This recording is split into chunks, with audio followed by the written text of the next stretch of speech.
Welcome to the Queen City Music Podcast, the podcast devoted to the local music scene in Charlotte, North Carolina. Now, here's your host, Matthew Ablan.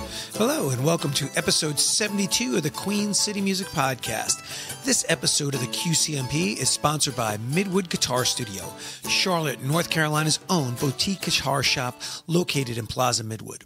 Midwood Guitar Studio not only has the finest selection of boutique guitars, but familiar names like Fender, Martin, Taylor, Two Rock, and many others. Whether it's a guitar, bass, amp, effects pedal, or a much-needed accessory, the knowledgeable and friendly staff at Midwood Guitar Studio will help guide you in the right direction for your next purchase. Visit their website at midwoodguitarstudio.com or stop in to see their unique shop at 1517 Central Avenue, Charlotte, North Carolina. This month on episode 72 of the QCMP, I'm speaking with solo acoustic cover artist Neal Carter. Neal is a wonderful performer, and it was great getting to speak to someone who performs in a similar area of music that I do. Neal Carter, welcome to the Queen City Music Podcast. Thanks, Matt. I'm glad to be here. Appreciate it. Hey, Neal, I start out the podcast the same way with everyone. Are you originally from the Charlotte area? No. Well, I was born in Virginia, and we moved here when I was a kid. Very small. So I grew up, I guess I grew up here in the Concord area, in Charlotte area. Okay. But I wasn't originally from here. Yeah. What's your music background? Music background. Wow. My grandfather in the mountains gave me a Stella when I was 5 years old. Stella. Oh, my gosh. I know, yeah. And so I had that, but of course at 5, I don't know. You plink around on it. But when I was like 14, I was in middle school, high school with some friends at Concord High School, and they were amazing musicians.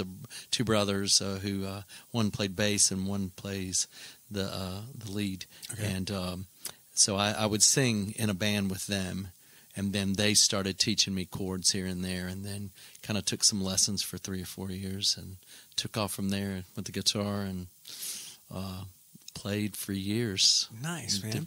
Different things, yeah. Now, I've primarily seen you playing around town, ads. I haven't had the chance to come out and see you yet, but you primarily doing solo acoustic stuff. Right. So, do you play in groups? Do you do duos, trios, in a band, or what's the deal? As my wife says, hey, you don't play well with others, but no, I've played in bands in the past, and we did, we're in the Charlotte area, Concord, Charlotte area, until we were in our mid-20s back in the 80s. We did move away so I could do what I do in real life. And so when we moved back in 2016, there was a person that got me in a band with Shane Atwell. Most people in this area know him as Jack Daniels, the radio personality. Okay. So he played in this band, Route 66. And so I was in that with those guys from 2016, 2017, and they were kind of a basement band. Yeah. But they had played a lot in Concord area, and I played with them for a couple years, and we did about 6 gigs, and then some of them kind of wanted to do some different things, and so I decided that it was just time for me to go and play on my own. Right. And in real life, my title is the Reverend Dr. Neal Carter. So I'm a Presbyterian minister by day, and then on at night in breweries I'm in gigging away. So it's harder to I've had some people who say, hey, would you come play in duos or trios, and it's not fair to everybody else, because they say, okay, we're going to practice Tuesday night, and I'll say, yeah, I'll be there. Well, sorry, someone's in the hospital or something. So it's just easier for me and fair to everyone else to just play solo. Yeah. And so I've just decided this is what I do.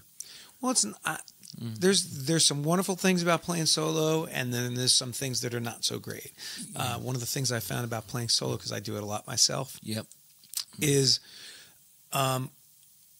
it's easier to get a schedule.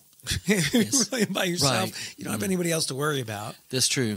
I can do this or I can't do that. Or I don't feel like picking up this gig. You know, when you're playing with other people, you got other people to worry about. Right. You do the songs that you want to do. Right. Absolutely, yeah. And there are enough voices in my head to argue that I don't need any others, you know. And it's true. You get to play what you want.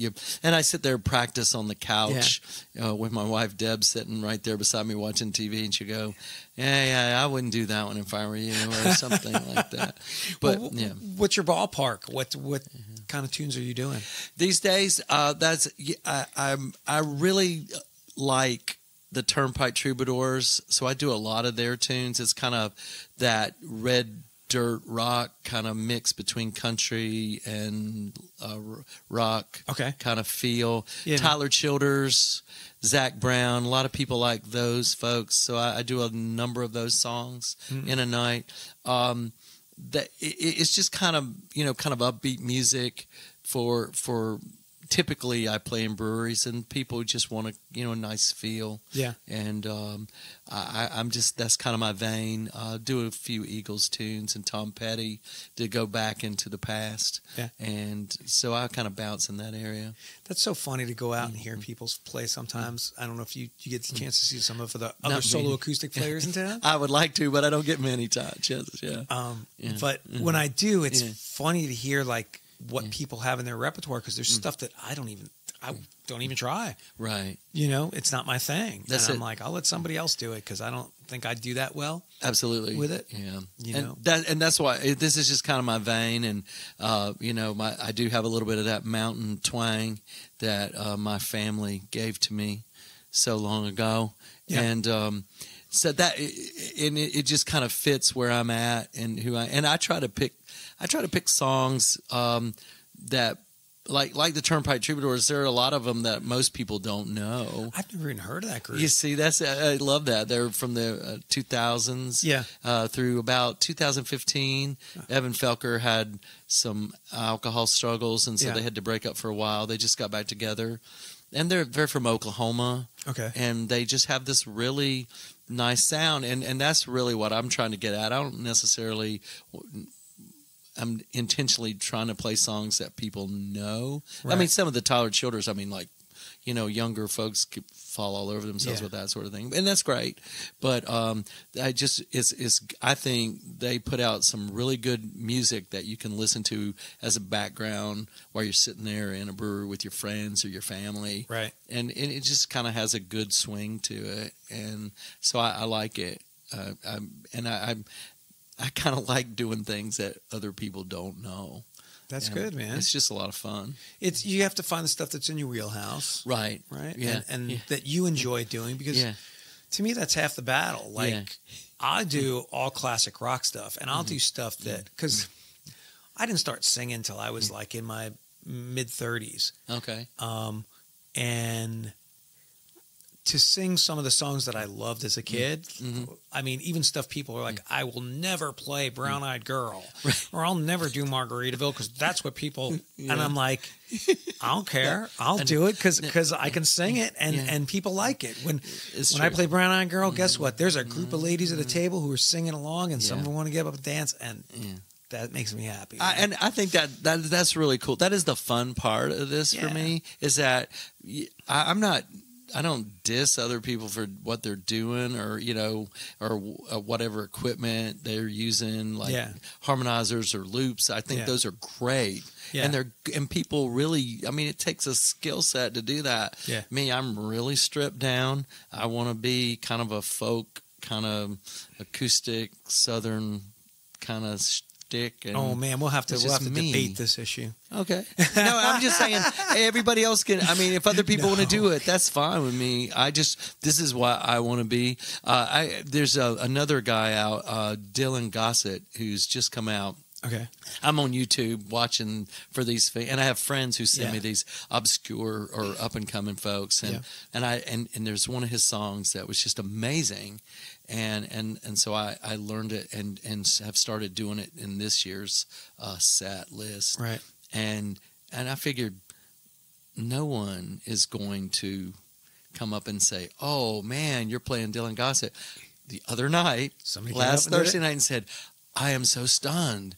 my goodness, you're playing a Dylan Gossett song.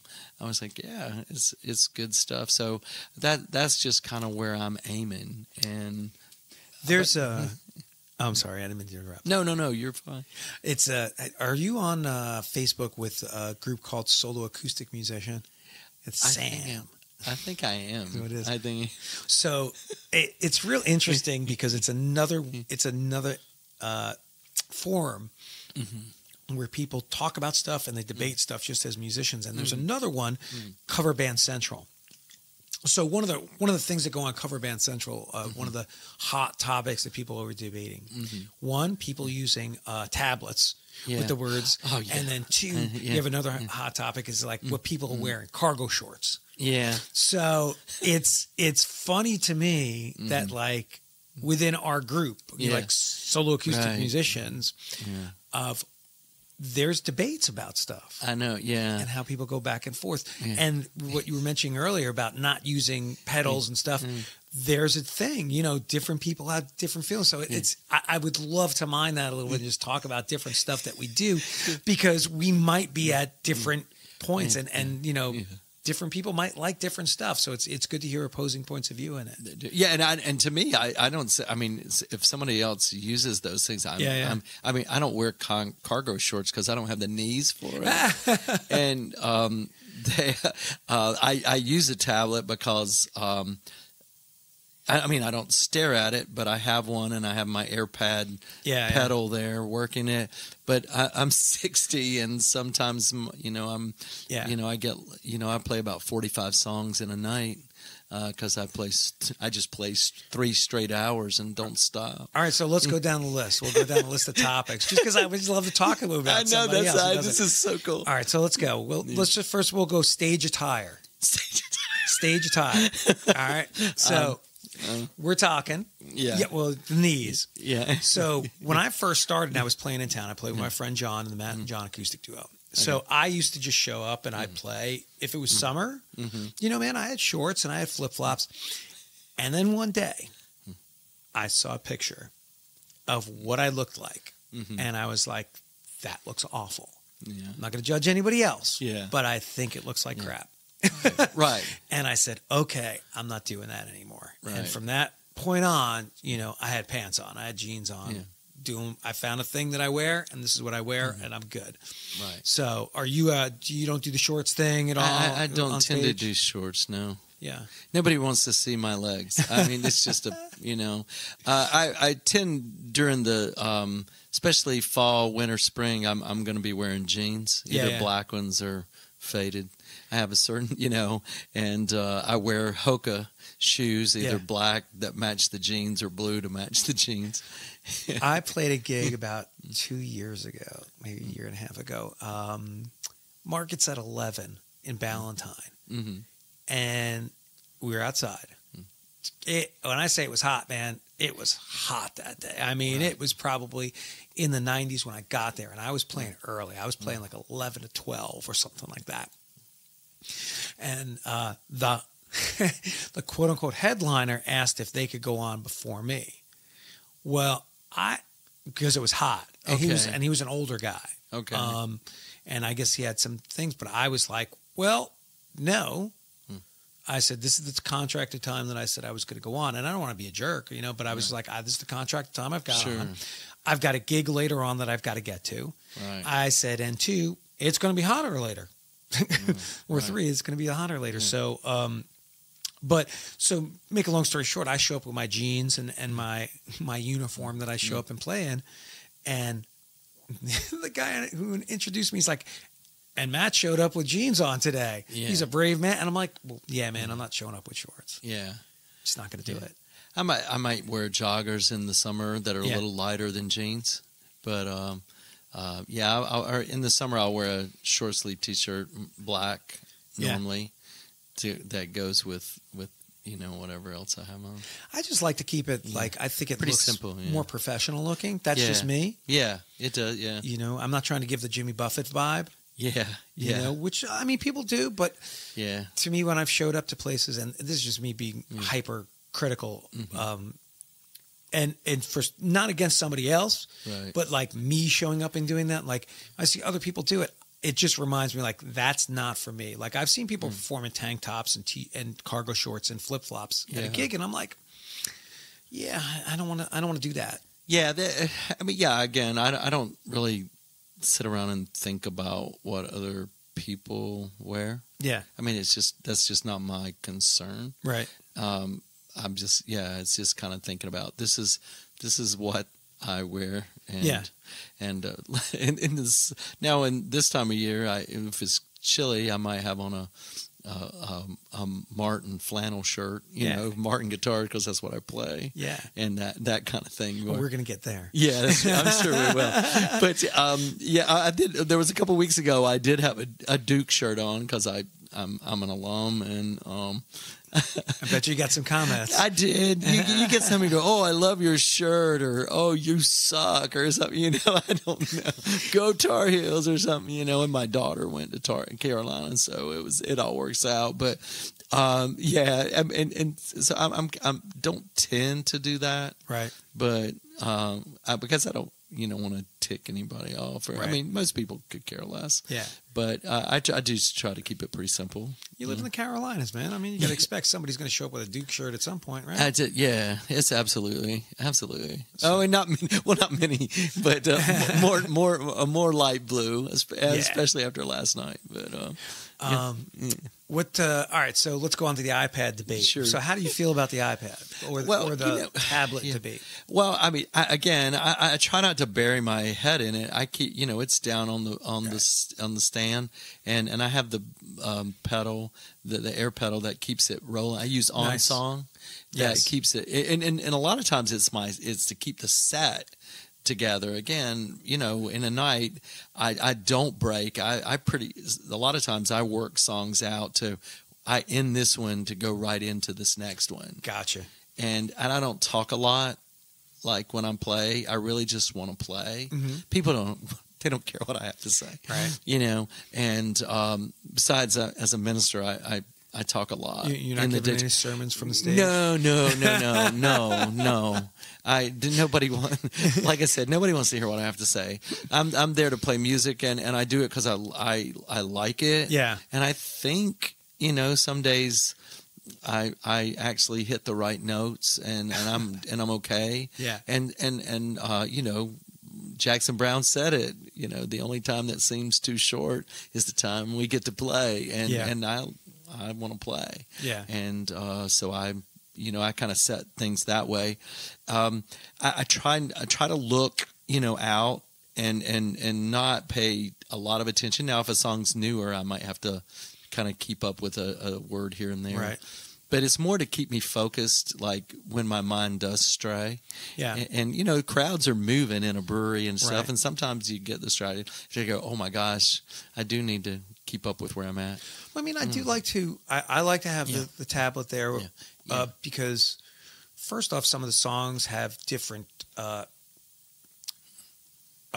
changes in it than I'm used to. Yeah, and I've put in, like, if I'm doing a song like, oh my gosh, I can't even think of the name of it. Anyway, there's a song I do with my buddy. That's why, we do it it's an Emerson, Lake and Palmer song. Oh, wow. And it's got all these fills in it, and I have to put the fills in tab in there because I'll forget stuff. Sure. Like we have 10, between me and John, if we play a duo gig, we have 10 sets of music. Wow. So you're talking 140 songs. And I talk to people at 300, 400. Sure. I'm like, no, I don't have time for that. You know, we could play a gig, 3 gigs straight and not play the same song, and that's cool. But I don't need 500 songs. Right. Man. It's just because the chances of the same person showing up to every gig that you play.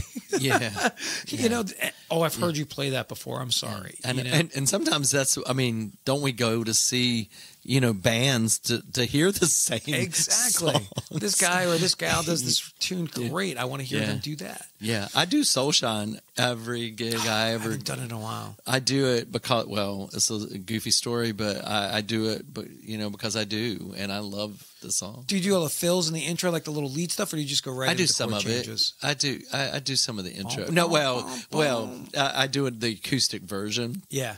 You know, when Warren Haynes does it, he just, on acoustic, he doesn't really do anything fancy at all. Yeah. I do a little more than that, but it's an amazing song.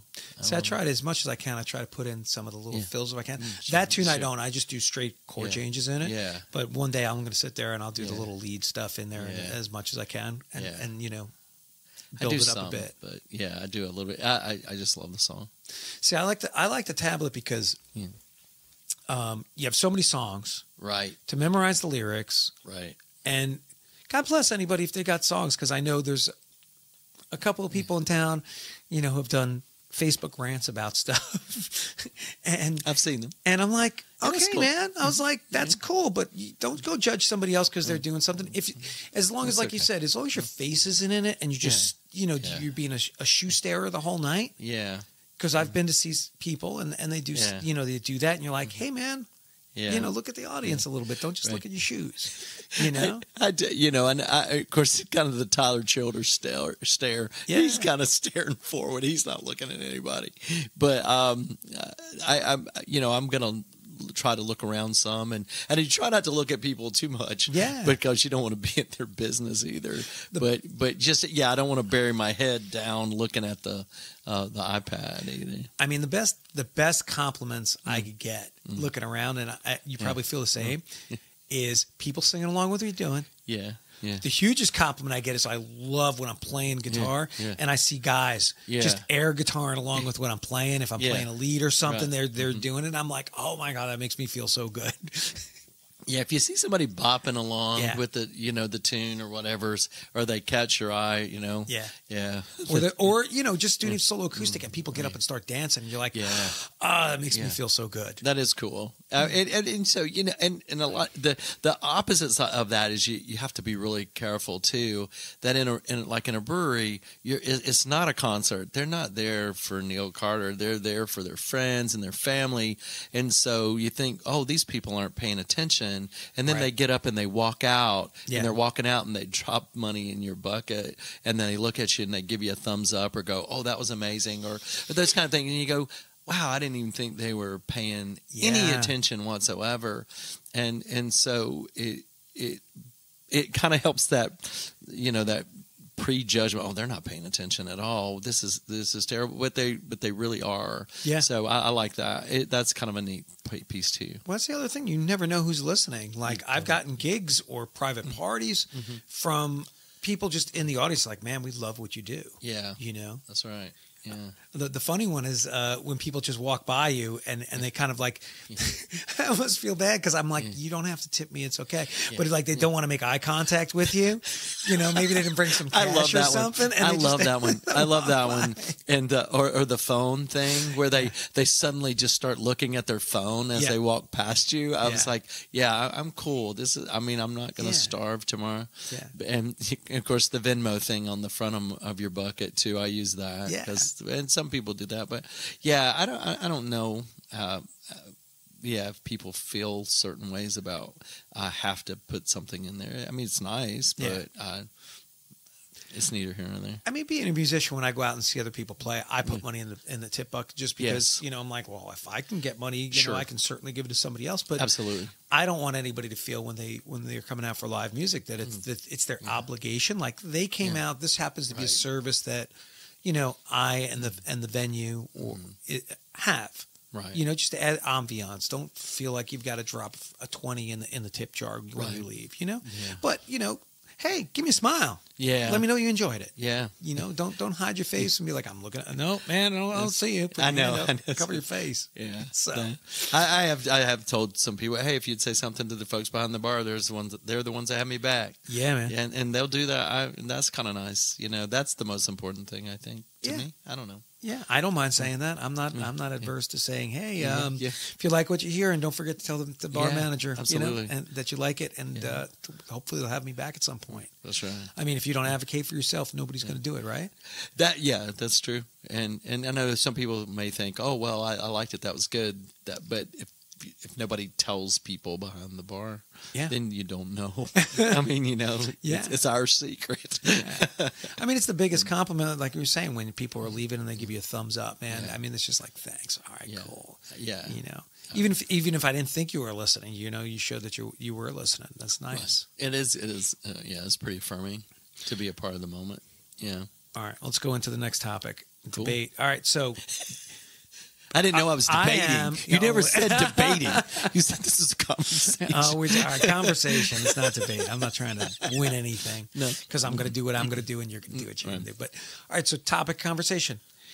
All right, what are you using? You don't use any gear. You're just straight into your setup. No, well, that's a funny story. But basically, yeah, I use the L1 Bose towers. Yeah. I have 2 of the 16s and 1 of the L1 8s. That's the smaller one. How are you liking them? I love them. I think they're amazing to me because they're pretty simple. They're pretty straightforward. Yeah. And it's Bose, so I think they do some pretty nice. How do they handle like a bigger outdoor thing for you? Well, or do you use something else? Well, I don't do that many outdoor. Well, OMB is the biggest space I fill on a Sunday afternoon. And the L1s go out. They work out there. I take both of the 16s and link them. Okay. And then aim them. It's been fine. They're pretty powerful. They sound really. They bring the Martin. They make it sound pretty solid. Now, up until last night, I'd been using one of the little cube Roland Boss Cube amps as a preamp, and because it has a really quiet chorus on it, and that's really all I want on my guitar. A little bit of reverb and a little bit of chorus, because I want it to sound like a Martin, like an acoustic guitar, right? But then the cube one, it died. It was like a 3-watt, and then I went to one that was 20, and now it gives off a little too much buzz, and so I'm going to have to find something different between now and next weekend. But I've been working on a pedal board myself and adding a small mini chorus and a Boss graphic equalizer, about a 10 band, and a tuner, and one of those Fishman Aura imaging systems. And so but I just don't want to pull it out and just start using it. I'm working with it at home first before and a Dunlop mini volume pedal on the board. So but it still keeps it pretty simple. There was this time for, I don't know, maybe 6 months, I was adding in off the cube the phalange sound. Yes. And it would sweep. It does that sweep back and forth. And for a while I thought, yeah, this is good. And then one night I was at a particular place, and this woman, I don't know, I'm terrible at ages, in her 30s, late 30s maybe. Yeah. And she said, I just have to ask you, is your guitar doing something? And I said, you mean like a sweeping sound? She said, yeah, that's it. I said, yeah, it's called a flanger. And she said, good, because my husband and I were over here doing mushrooms, and I was just really freaking out. I was like, wow, that's interesting. Yeah, well, you're on. You got it. You're cool. That's awesome. I just had to laugh. That was funny. But so then I got bored with it, and so I stopped using it. See, I think when I started, I didn't use anything. Just went straight and direct. And then after a while, and this is again with my friend John, we were playing. So it was a very small setup. I mean, when we started, I had just my guitar, and he had just his djembe drum, and we would just play that. And then slowly but surely, he started building up this little mini drum set, which is an hysterical story in itself, because I had never seen anybody else do it before him. And then as John started to build up his set, so he had his djembe, and then he built up a little front where he had some little congas, and then he would bring out, he has got a little cymbal, and he got all this little setup, and he calls it the Djembesaurus. There's so much stuff. It's super cool the way he's built it up. And then I started, of course, I can't be left out. So I'm starting to build this pedal board. So I'd put in my chorus pedal, and then I put in my overdrive, and then I put in this, and I put in that, and then it was a looper, and I'm like, I've got it now down to a science. So I've got a pretty decent sized board where I go into my AB box for 2 different guitars. Sure. Got my chorus. Right. I've got my harmonizer, which I love my vocal harmonizer. Right. I think it adds so much just to a little extra Absolutely. to your voice to build up those choruses. Yes. Where it doesn't get the same. You know, Right. it's just it's a little extra. You don't have to Right. do it every single song. No, I but gotcha. it just adds a little something. Right. I do have a flange, but I don't only use the flange for certain things. I don't keep it on all the time. Right. Yeah. Like if I'm doing a certain Stone Temple Pilots tune, Uh-huh. I'll use it with that, just the intro to give it that kind of electric feel. Yeah. And then I have my overdrive. Right. But here's the catch. You know, I thought originally I tried to use the distortion pedal. Have you ever tried to use the distortion pedal with acoustic? No, it wouldn't really fit what I do, but Okay. I mean, that's interesting. So what happened? So it wasn't working. And I don't know if you ever met him. Do you ever meet Craig Landau, who does repairs? Okay, so Craig Landau used to have Landau guitars in Charlotte. I've heard that name. Okay. And just an amazing luthier. But Craig has since retired. But I remember talking to him one time about it, and he goes, man, you might want to just try an overdrive pedal. It might work better and not feedback. Right. Son of a bitch. It worked. Yeah. Like, it's perfect. It is great to overdrive that sound. Right. And then I go into my POG. And I can do, and that'll make it sound like a 12 string. And then I can also pull up the bass. Cool. And then just do like a bass line. Right. And then I got my delay pedal. Right. And I keep that on all the time. So like the delay and the chorus are like staples in the sound. Right. To build up, to It just make gives it sound thickness. fatter. Yeah, it's a thick. Yeah, it's just that's what I like about it. Yeah, And then what am I into? My looper. I've got a Digitech Jam Man, which I do to loop. I don't get all fancy. I'm not a looper guy who'll like create a song out of something. But like if I'm doing a solo, I'll lay down a rhythm track. Sure. And if I'm doing a blues thing, sometimes I'll lay down the rhythm track, and then I'll use my POG, turn it into a bass, and I'll add a bass line, and then I'll solo over that. Right. Yeah. That's cool. I mean, I'm not here to diss any of those. I think it's amazing that people have that skill set, but you have to have it. I mean, I've seen some guys really mess up their song with the looper because they just haven't. Done it. Yeah, I mean, it just happens. And but I mean like on a consistent basis. And I'm like, okay, I think I'd work on that a little more. And it's just this is like, I just want it to be this kind of straightforward thing. Yeah. And I do, runs and those kind of added things in somebody heard me 3 years ago, just recently heard me and said, you've just added so much more. Yeah. So, don't take this as an offense, but you're better. And I'm like, no, I want to be better. Yeah. I better be better. Oh my gosh. I'm like, I've been doing this for 5 years now. I really would like, I mean, I used to when I had all this pedal board stuff, man. How many times I would miss it, hit the wrong thing, do something. I'd go to do a loop and I click it, and still to this day, sometimes the looper because you've got to be right on. Right. And if you're like playing and you're like, ooh, and it hits the wrong part of your shoe. Yeah. Like if I'm wearing a certain shoe with certain bottoms on it, like it might hit the wrong time, and you're like, oh crap, this doesn't come out good.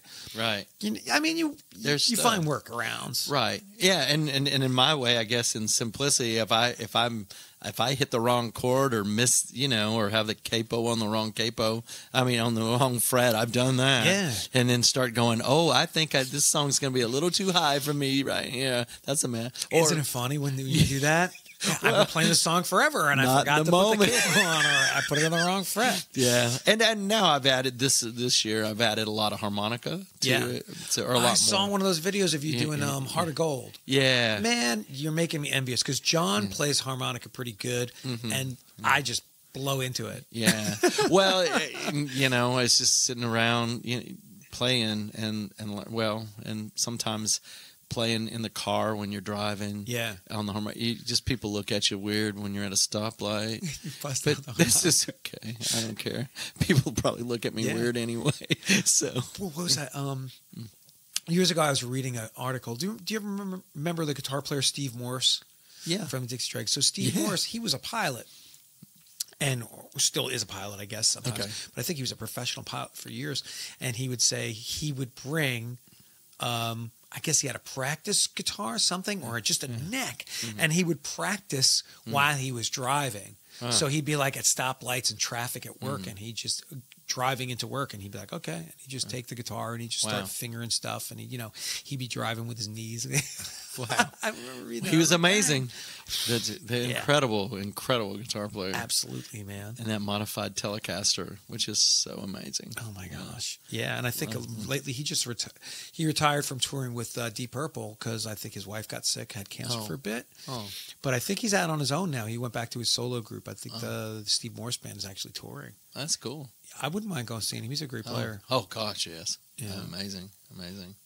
All right, so next. All right, so we got the pedal boards and stuff. But I mean, just with the pedal boards and that extra stuff, I think, and correct me if you might have a different opinion, but I think using all this extra stuff just adds an extra layer of sound and dynamic to what you're doing if you're playing solo. Because to me, I've been to see people, and if they're just playing straight up acoustic and they're singing, they're great. But after a while, it becomes very samey to me. Right. Just as a listener. And I'm like, okay. Where, if your background. But, I mean, if I was to go sing a singer-songwriter, right, and I knew that was the deal going in, right, that would be a different thing. Yeah.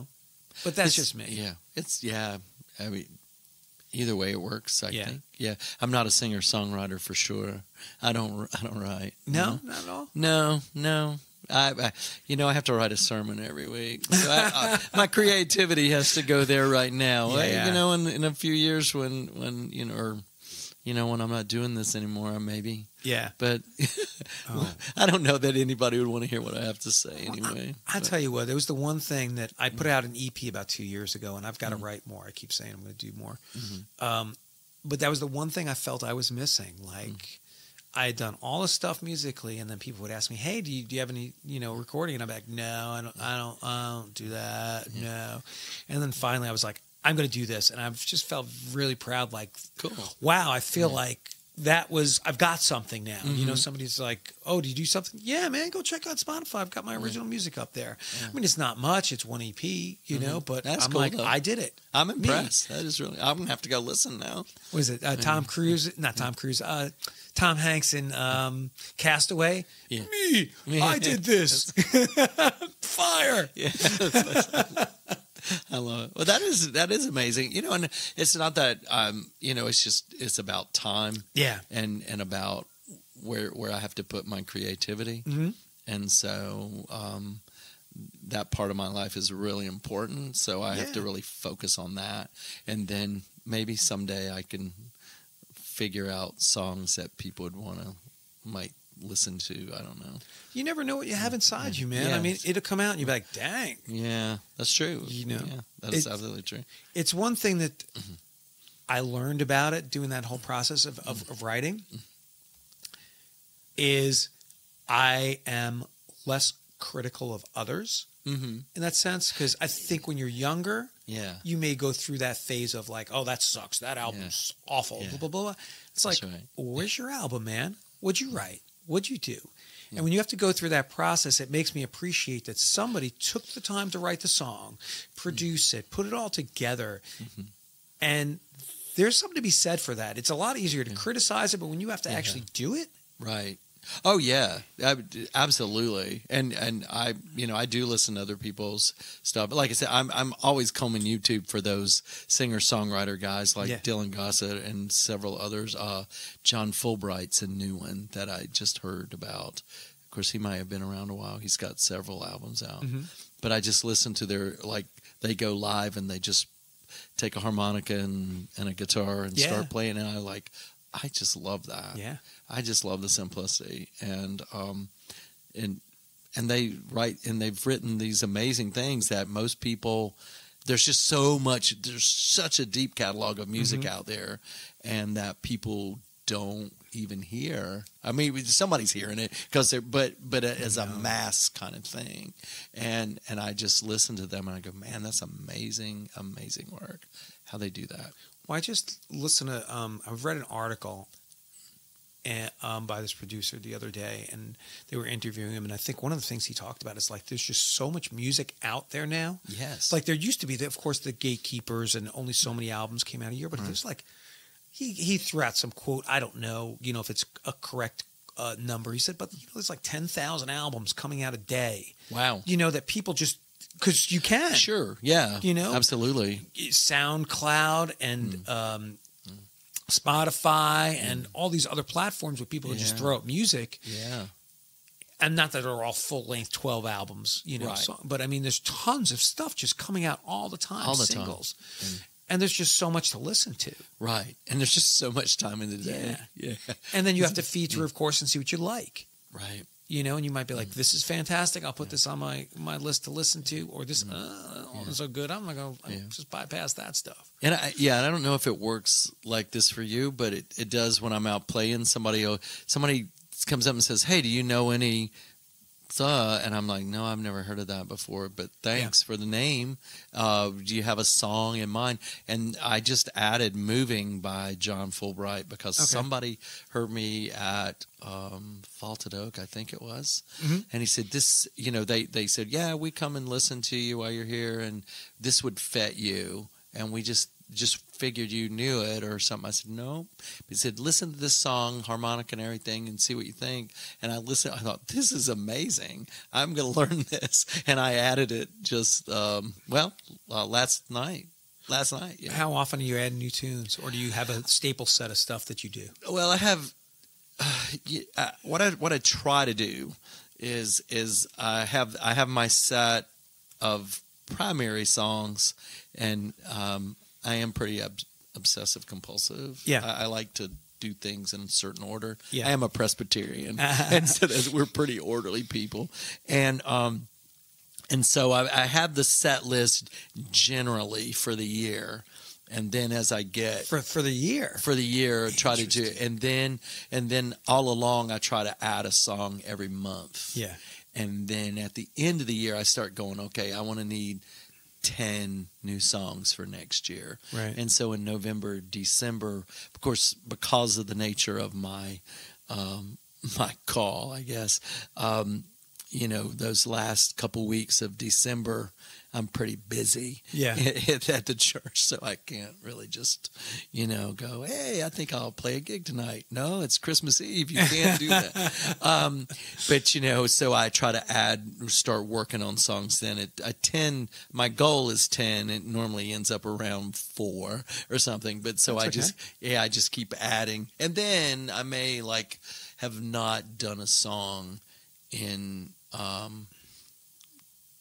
2 years, and then I'll bring it back or something like that, I have a staple when I'm doing solo, at least. I have a staple of stuff that I do. Right. And I'm fine with that. I don't, because I feel like the more I play them, even after years of playing them, I get better at them, and Absolutely. I don't have to think about it.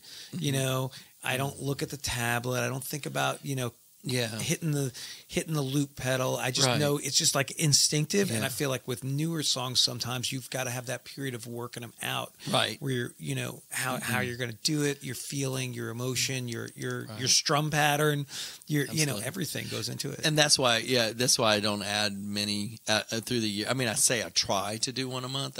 It never pans out that way. It's my goal, but but coming up short's okay too with that. And because you're right, there are, but and as we've talked about, you have this, that you play these songs and you go, okay, I've done this song this many times, and I've done it at this place this many times. Yeah, but the people who are sitting there, they're not the same people sitting in the seats at the same time, and so I think that's okay. I mean, unless you're playing there and it's the same bartender and you're there every Friday, and it's the same bartender every Friday, they might be like, hey man, I'm tired of hearing the same songs every Friday. Can you do something different? Yeah, but but they're so busy. Yeah. Or hopefully they're busy, and so that they may not, hey, that sounded good. I don't remember you ever doing that. And he's like, yeah, I did that. Yeah, I did that. Okay, well, that's, they're paying attention somewhat, but not so much. I don't know. So let's dig into it. All right. You're a Martin guy. Fill me in, man. What is it about Martins? And don't get no. And No, I love the sound of Martin and Gibson guitars. Yeah, Acoustics. absolutely. What I don't like is I never really dug Gibson guitars, acoustics. Electrics are different. Right. Sitting behind them. I don't feel like sonically I like the sound that I get from sitting behind them, although I like what's in front of it. Yeah.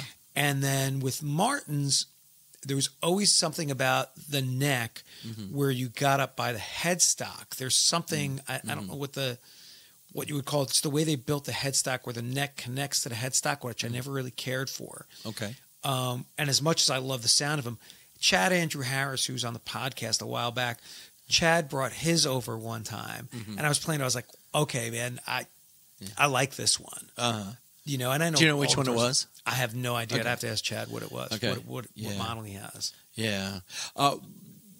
Several things. I have an old Gibson SJ, the Southern Jumbo, the Southern Jumbo. This is 50 from the early 60s, but it doesn't come out anywhere anymore. Yeah. It's been beaten up several times, and so it kind of stays at home. And I've had that since I was 18, so I've had it a long time. Wow. And that's kind of the first guitar. You know, the family I grew up in, they couldn't really afford really. Yeah, but my friends that I told you about, the two brother friends, Mike and Joe Creech, they were just amazing guys. And their family, they had, you know, SGs and some amazing Gibsons, and their dad had a D35 and just beautiful guitars, Rickenbackers and the like. And so I was around really nice stuff and thought, you know, this is really good equipment. So as I got older, now I'm able to, you know, on my own, and so I was able to pick out Martins. I just like the sound and the fact that it's just this American kind of, you know, traditional kind of thing. And I've toured the factory and just had a great time there. Where's the factory? Is that up in Pennsylvania? Nazareth, Pennsylvania. Yes. You know, pulled into Nazareth feeling about half past dead. And I just need a place to lay my head. So it's there, and it's a wonderful place and experience to go see an instrument being created. And I like the way it feels when I'm playing it, I do like the necks on them. Yeah. So when I'm playing out now, my main one's the Martin D42. Okay. And that's I should have had you bring it. Yeah. Well, I'm sorry. Yeah, I love that one. That's okay. And the next up from the standard series is the D45. Yeah. But you know that I like the D42. I carry a backup HD 28 with me because I break strings like nobody's business. I do hit them hard. I mean, that's me. Yeah, I'm breaking the wound strings. I'm not breaking the B. It's usually the D or the G for me. Yeah, and I break the the bottom E. I know I am hitting those things, and I use Elixir mediums. Yeah, I went as high as I could go. I mean, you know, what's that gauge? It's a 13 through a 56. Dang, man, okay. I know. I use a 12. So I do that, and so it gives it. I mean, it's a boomy sound. Yeah. And then when I do like finger picking gigs where I'm just kind of sitting over the corner doing some mellow stuff, like at Madison Park and in the morning, you know, coffee, people coming in to get their coffee 10:30, 12:30. They don't want to hear, you know, they don't want to be blasted out of the place. I have a Martin, a triple-aught 28 Eric Clapton model. Okay. And that's kind of a nice medium ground. My practice guitar is a double-aught Gibson L double-aught from the 40s. Wow. And it's been redone by some folks, and it's just amazing. It's not coming out though, gigs. It might. I mean, it could, because it's been totally redone. It was when it was found. It had been in a barn or something. It was in several pieces. Yeah, That's a great story. and then it was just, it looks amazing, but it's not worth. I mean, if it had been mint, it would probably be worth like $8 and a half. Yeah. And now it's it's As soon as you refinish it. yeah, it's and put it back together because it was in multiple pieces. Yeah. It's worth way less than that. I have a 74 SG that I got when I was a teenager, and I remember I was talking. my old guitar teacher had a white SG. Which I always wanted, an Alpine white SG, and I've never bought one. And there's part of me that at some point I'll buy one, just because of nostalgia. Yeah. And so I was talking to Craig Landau and Nick Plez about it one time when they were working together, and I said, "Hey man, I'm thinking about doing this, with this guitar," and they were like, "No." They're like, "What do you mean?" They're like, "No, we won't even do it if you wanted us to. Wow. Do not refinish this guitar. You will ruin it." And I was like. Yeah, but they're like, no. You want a white guitar? Go buy one. Right. don't do that to this. That's true. Yeah. I said, okay, man. Yeah. But I mean, those old guitars, man. There's something in them. Yeah, that's it. Now, I will say that the Martins that I take out are post 1980. Yeah.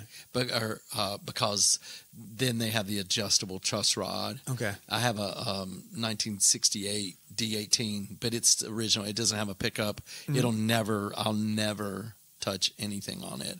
But I don't want to bring it out because it's not a matter of if, it's a matter of when. Right. You'll have to have a neck reset, and I don't. Neck resets are pretty expensive. Yeah. And I just don't want to mess it up.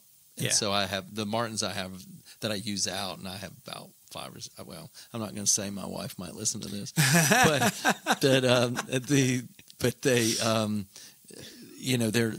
in the last 5 years. Yeah. But they have. So how are the newer ones compared to the old ones?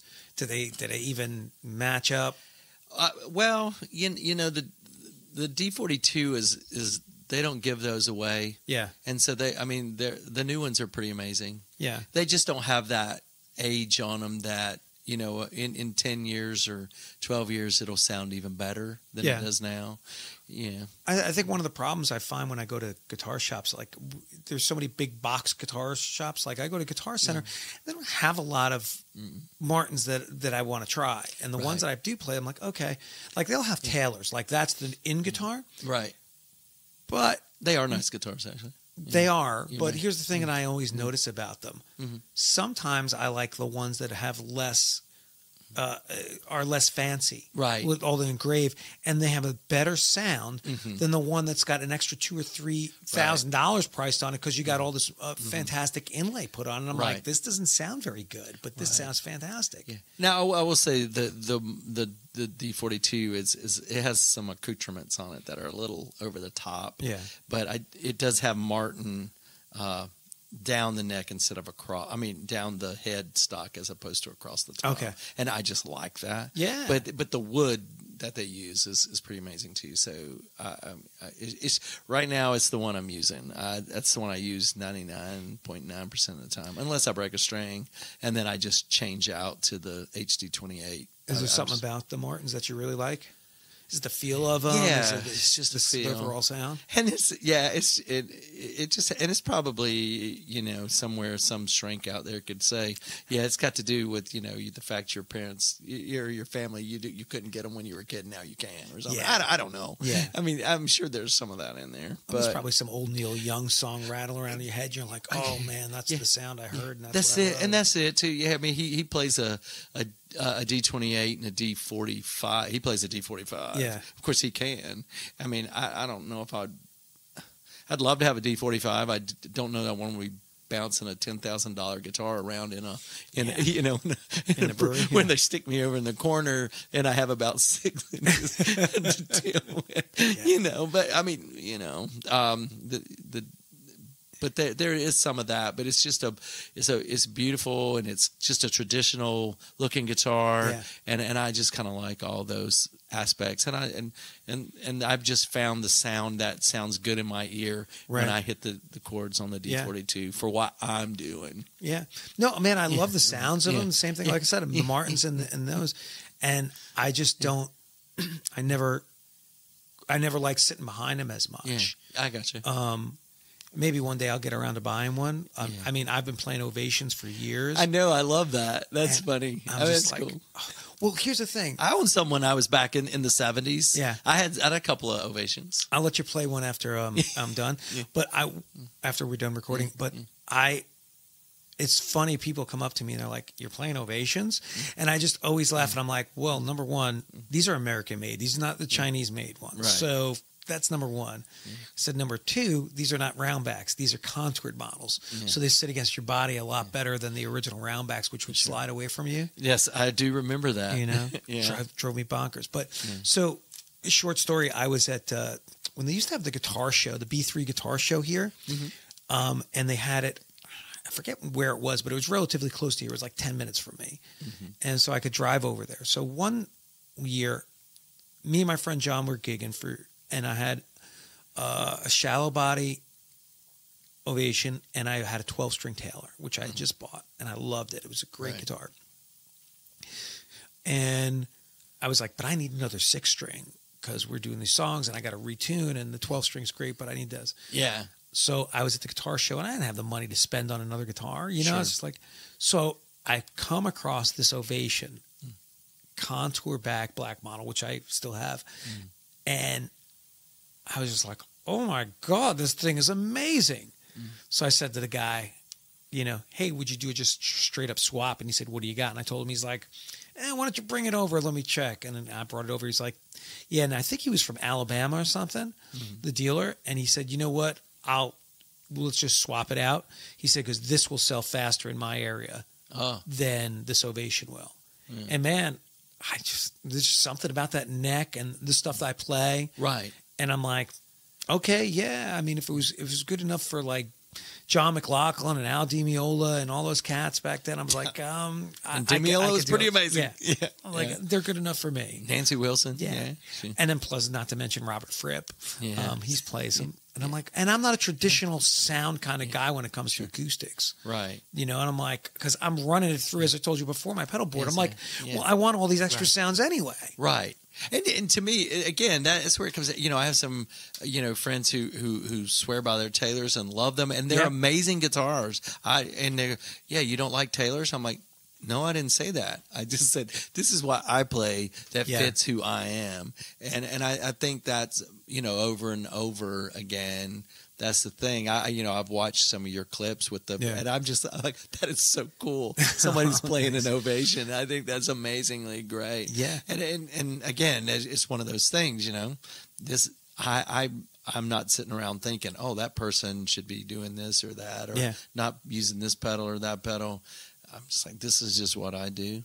Yeah, well, when it comes to that kind of stuff, I don't think about it. It's more like the first thing that hits me, like we said earlier, is like stage attire. I'm like, oh, that's because that's your first impression when you see somebody. How they dress is representative of them. I don't judge somebody on their instruments because it's like, well, everybody's got a different taste and a different sound. Absolutely. Like I like Taylors, but my only beef with Taylors is that they're a little bright for me. Every Taylor I've played is tinier and brighter than anything else. I can hear that. You know, Martins are boomy, and I love that sound. It's just like, oh man, when you hear a great sounding Martin, you're just like, oh my God, that is the sound. Yeah. I would love a Bourgeois, but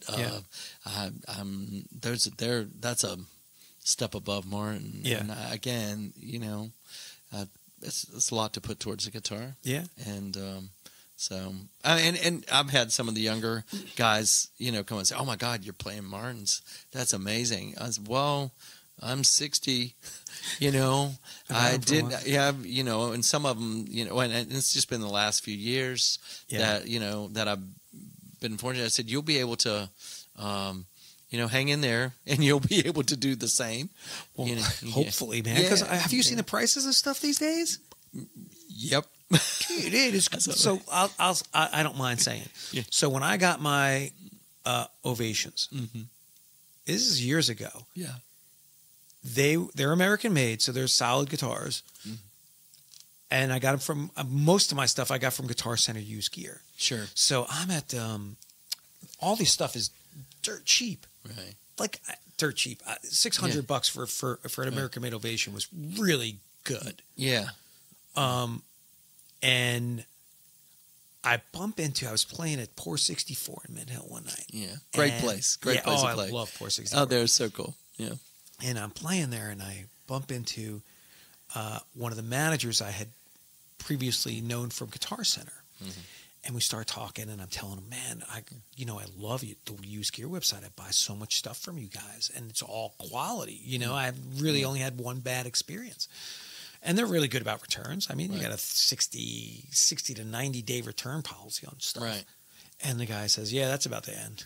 Yeah. And I said, why? He goes, because they started to realize they were getting rid of stuff for cheaper than what was it? I'm like, oh. And now, I don't know what happened with the economy, but this stuff is crazy expensive, man. Yeah.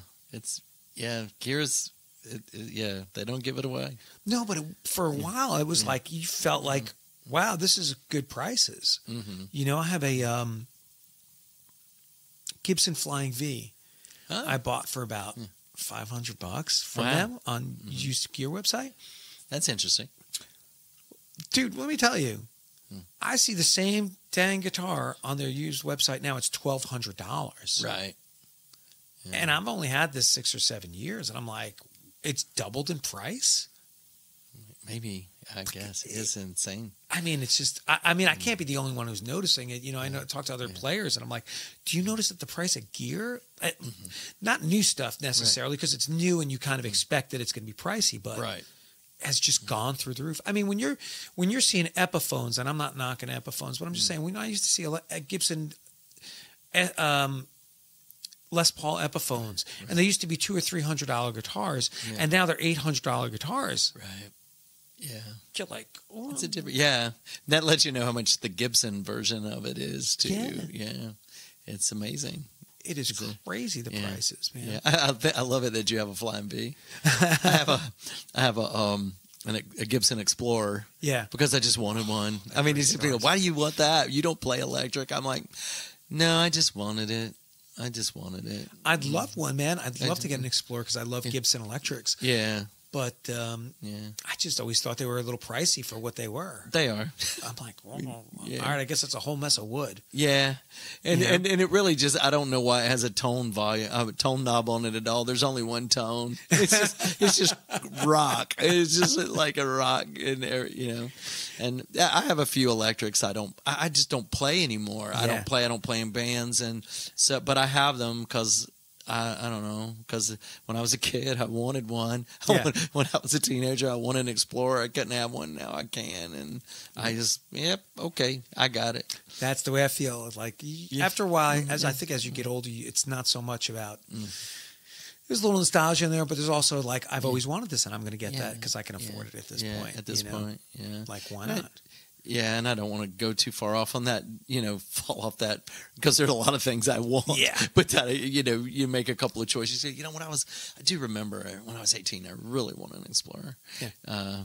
Because Rick Medlock had one for Blackfoot, and I just thought that was the coolest thing in the world.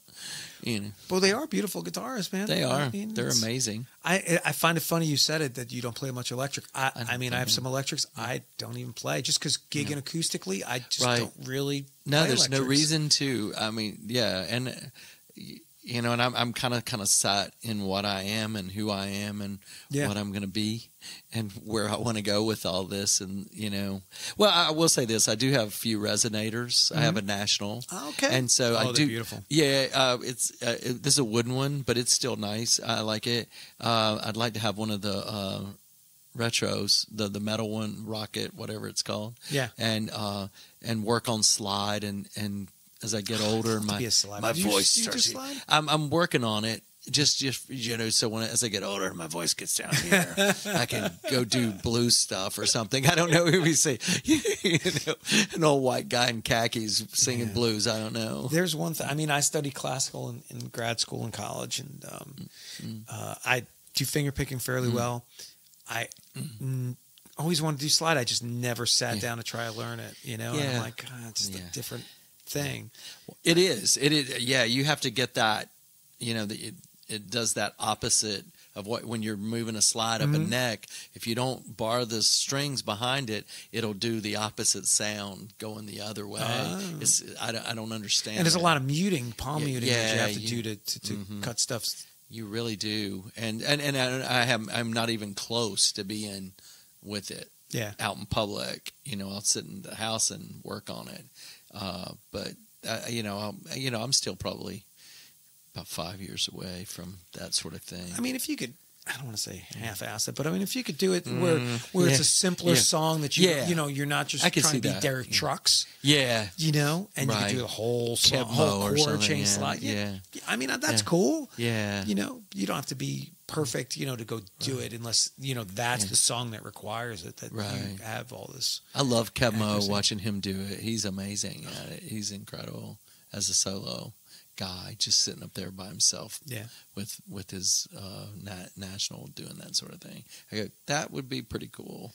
That'd be pretty cool. I've seen Derek Trucks a few times, and he's amazing. Oh, my God. He's incredible, right? Playing with slide and his fingers. I'm like... Jason Isbell, he's really good with it. I love him. I saw him a couple of years ago. He came to town. I was like... I've seen him about 7 times. Oh, wow. Maybe you and I were there at the same place. Ovens Auditorium? Yeah, I was there. That was a great show. Yeah, he was amazing. And I had just gotten into him, actually. Yeah. Because I had... when I was teaching guitar, one of my students brought in some stuff, and he wanted to learn. I think it was an elephant. And oh, wow. I was like, okay, man, let's do this. Love that song, but not for a brewery. Yeah. That's such a downer. He says, it's the most depressing song I've ever written in my life. And it is. And I full confession, I did try to do that song one night at a brewery, and it was like, when I finished, I was like, that was so depressing. Yeah. I don't think I can ever do that again. Got to keep the mood up, man. Not in a But I love the song. I love it when he does it live. But it's just, that's a downer. Oh, man. So, Neal, we were talking before we started recording. Let's get into the Charlotte scene a little bit. Sure. Let's dig it. All right. So, the scene. How long have you been playing in the Charlotte scene? This is my 6th or 7th cycle this year. So 2000. Well, I was played with Route 66 through 2017. So this is my 7th year. Wow. Okay. Yeah. I started, I think when I moved here in 06, so probably about 07, maybe going into 08, I started getting on Charlotte. And there wasn't that many places, man, but now there's it's kind of exploded with the brewery scene. There are a lot. In Charlotte. Mm-hmm. And I think I was talking to you earlier. It's this year, I don't know if you've experienced it, but it seems to be a little tougher going this year. Yeah. It is. I've lost, in one swoop, I lost one a month because one of the breweries are just kind of struggling. Yeah. And there are a number of other really good folks out there playing. Yeah. And, that plays into it as well. Yeah. And I think the economy, I don't know, the economy's going really well. Yeah. I mean, when you look at, the Dow and all those wonderful things, seeing that my retirement is all tied up in that when we get there. Yeah. But maybe there's so many spots out there now. It's just tougher, I think I've started to notice like there's, and as I said before, we talked about it earlier, but a few years back, I could see who was playing, and I pretty much had seen the same names. Yes. And I kind of knew a lot of the same people. Yes. And now, I don't know 3/4 of the people's names I see. Absolutely. And I'm like, okay, so there's a lot more people out there hustling now. Right. And I think, too, on that one, because we play so much, and I know you, I keep up with your schedule, and see that I don't get a chance to go and hear other people so much, and because when they're playing, I'm playing. Sure. And people go, hey, such and such. I'm like, I know of them because I keep up with them on Instagram or whatever social media, and so I know of them and I can appreciate what they do. And I know some of them because I have text you or send something to you, message otherwise, and several other people. Just, hey, I really appreciate what you do out there. I don't know you, you don't know me, but just keeping up that way. But we don't get to see them in person, so I don't get to meet a lot of these folks, and probably maybe different age brackets too. I mean, yeah. It's just interesting. I think as the city has grown, there's just been so many people moving here. That's true.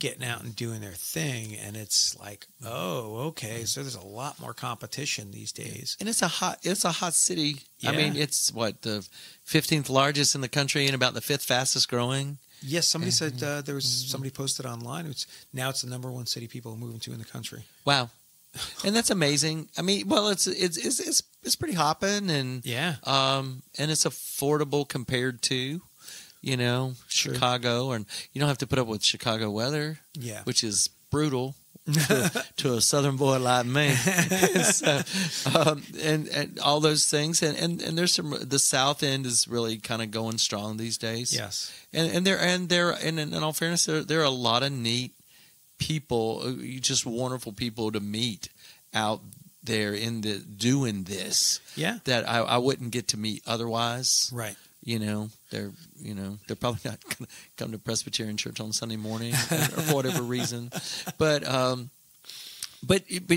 do. You get to meet a lot of very interesting, wonderful people. Yeah, and they're running these places, and they're doing a lot of great community work and outreach and the like.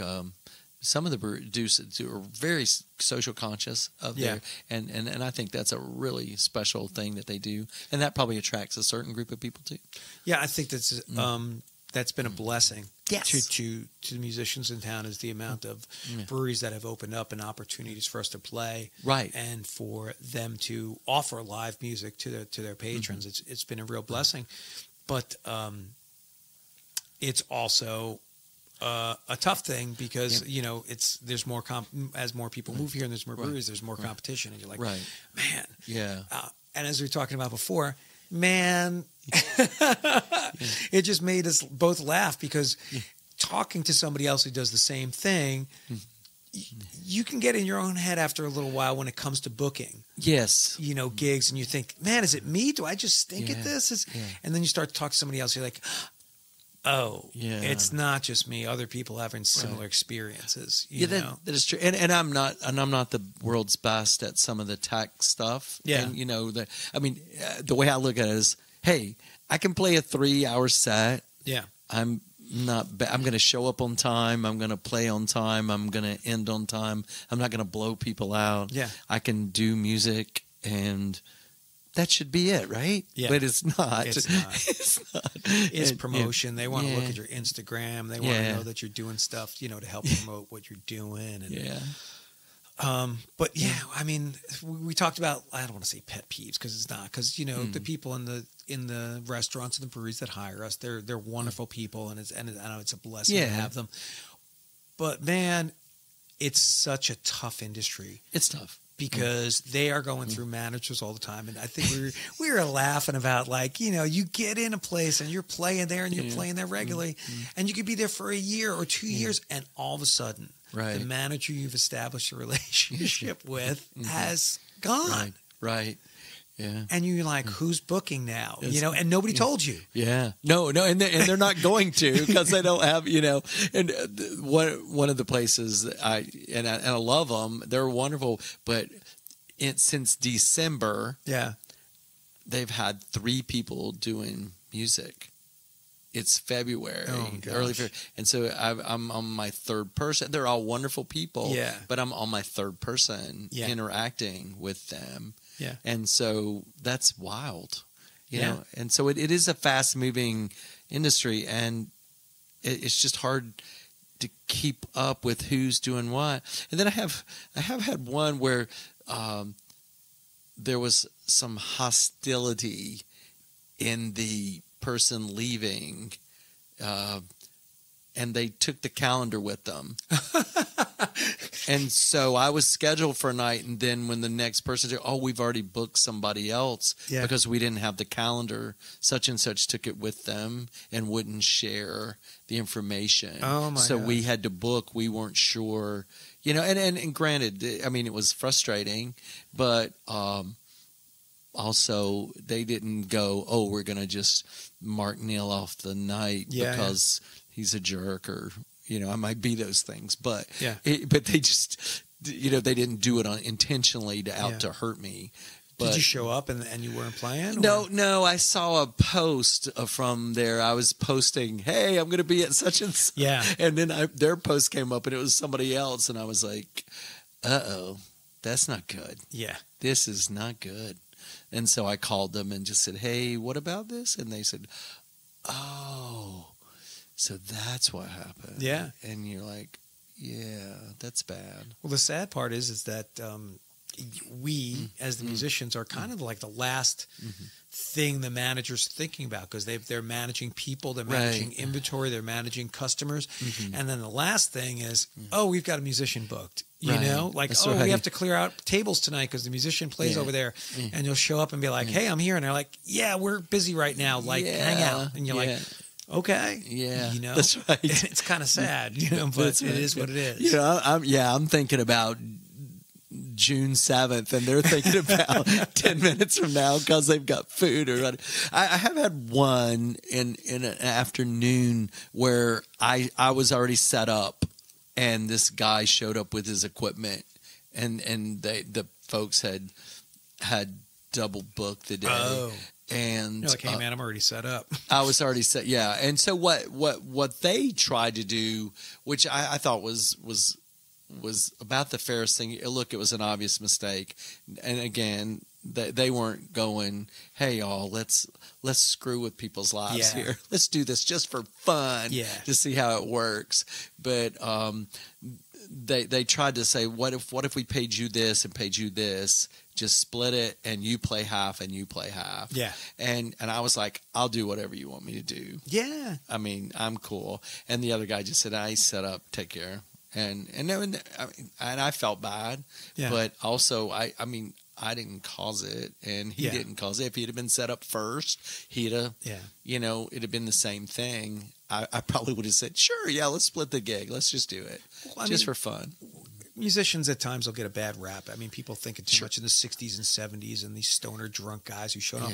And I'm sure there's still people who try to do that, but the vast majority of us I'm not one of them. No, I'm not one of them. The vast majority of us are just, trying to get a hustle on, play, enjoy ourselves, and do our thing, and and then get out. Yeah. We're not hanging out and drinking and hanging out the whole night. Yeah. I'm not doing that, man. I want to finish and I want to go home. Oh yeah, this is what we do. Yeah. I mean, I got double booked a while ago. I think it was sometime last year. And the place, they were real nice about it. And I play there regularly, so I mean, I don't blame them. They were like, "Hey, man, why don't you come in and just have some food on us, Oh, that's cool. Just hang out, have some food, have a couple of drinks, and we'll pick up your tab." And I was like, "That's real nice, thanks, no problem." Yeah. Because I showed up, and they were like, "Uh-oh." And I was like, "What?" And they were like, "We got this other person." Yeah.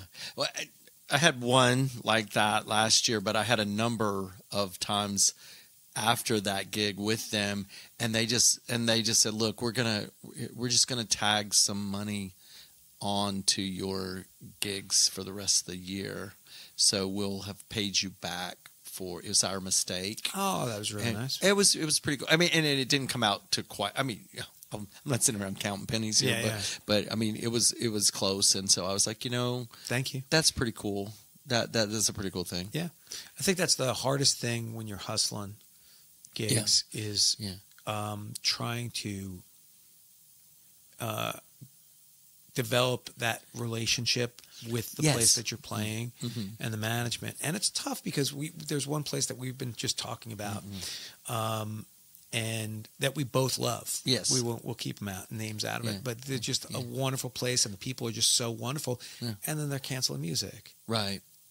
And you've been playing there. I've been playing there. We both love the people there, and it's like, oh, and you hope, because they're such good people that man, I they you can can't turn help, this of course. around. Yeah, we hope it's not really financial difficulties you guys are really going through right now, and it's Right. like I hope you make it through.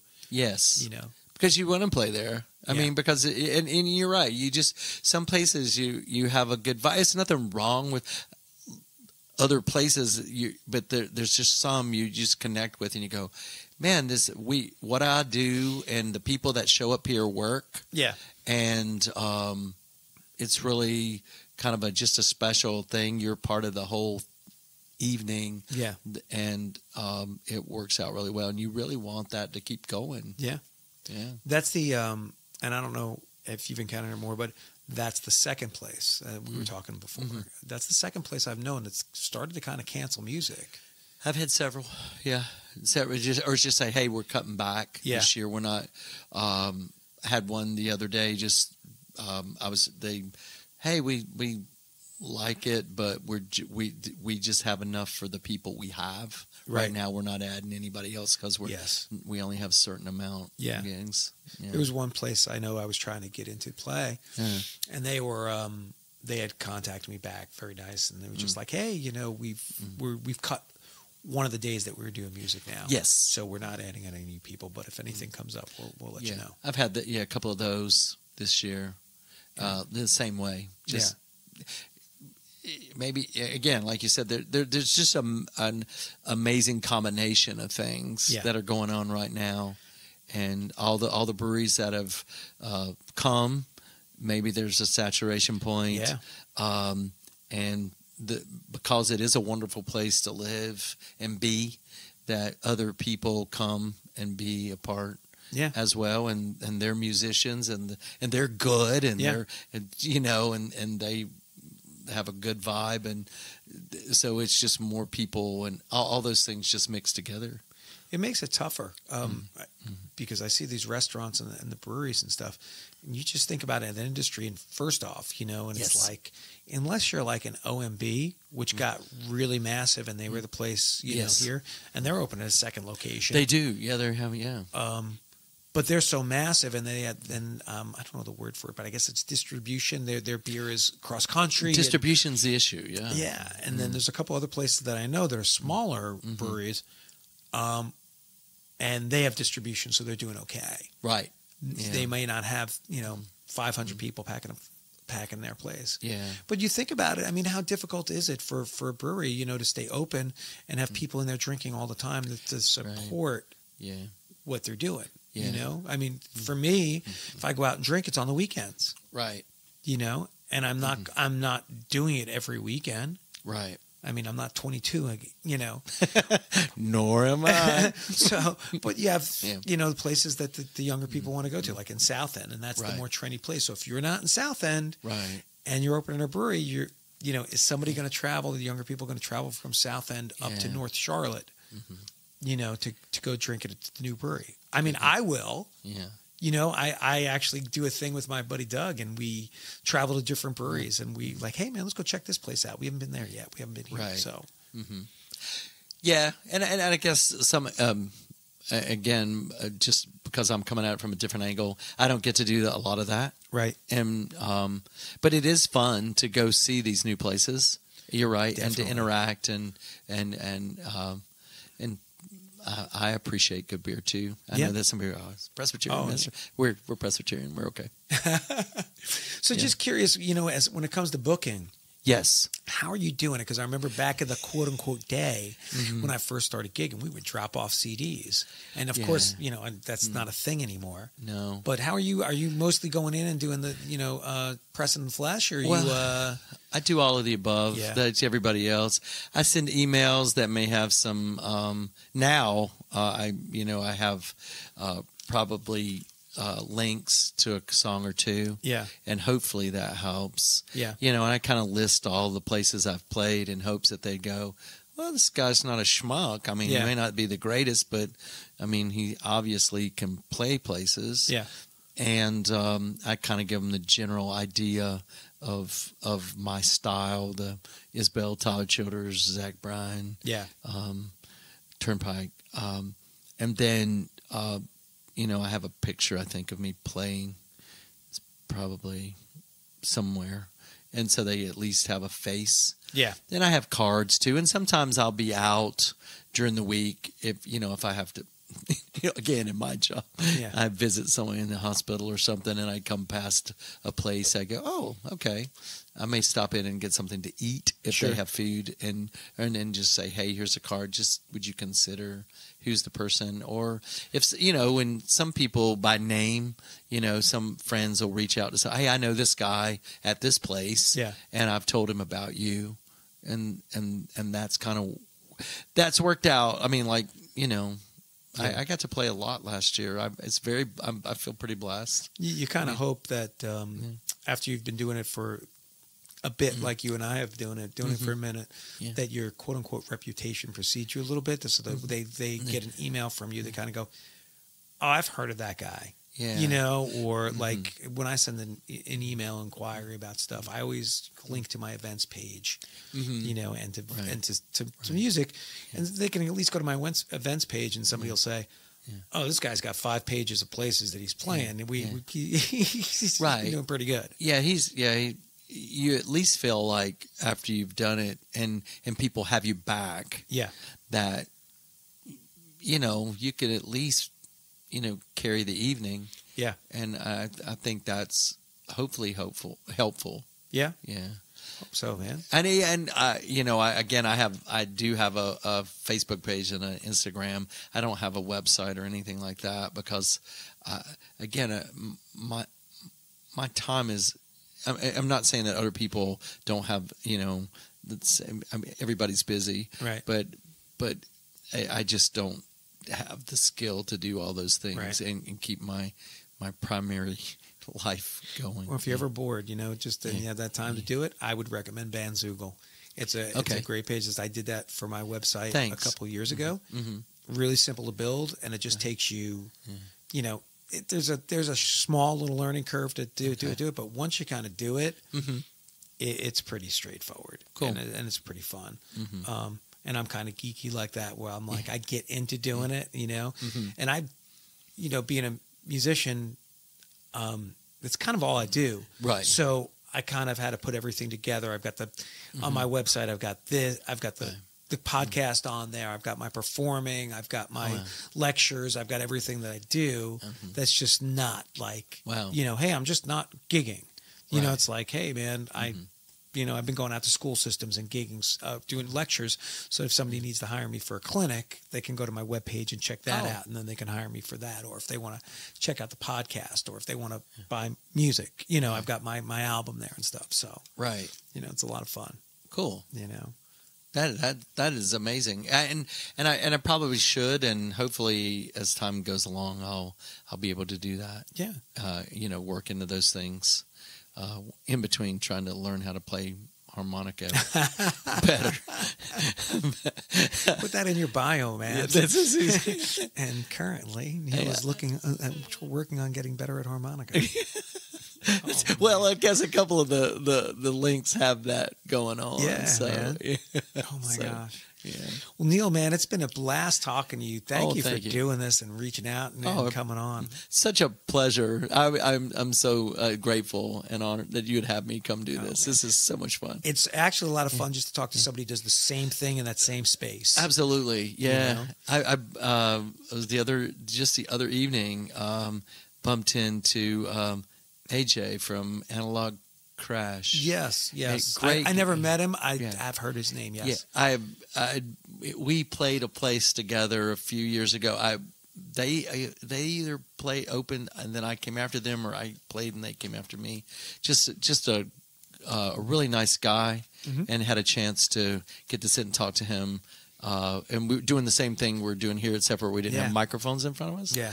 And it was just so much fun. And doing this, just our conversation prior to the microphones being turned on was so much fun. I mean, just amazing conversation to talk about all these things together, about equipment and the city and just how much fun it is. And even the places around it. I mean, again, I play a lot in Concord. It's my hometown. Yeah. I love playing there and in other areas. So I just, it is just such a pleasure. And to get to meet folks like you to do this is so cool. It is. It's nice to, because that's the one thing I love about doing the podcast. Mm-hmm.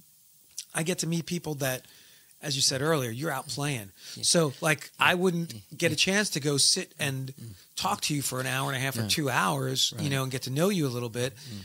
If I came to see you play, you maybe have 10 minutes in between in between a set, and you'd be like, "Hey, man, hey, nice to meet you. How are you doing? Blah blah blah. All right, I got to get back." Yeah, And then this is like, "Oh, okay." Now somebody says, "Hey, Matt, have you met Neal?" And I'm like, "Yes, I have. And we've been on the podcast."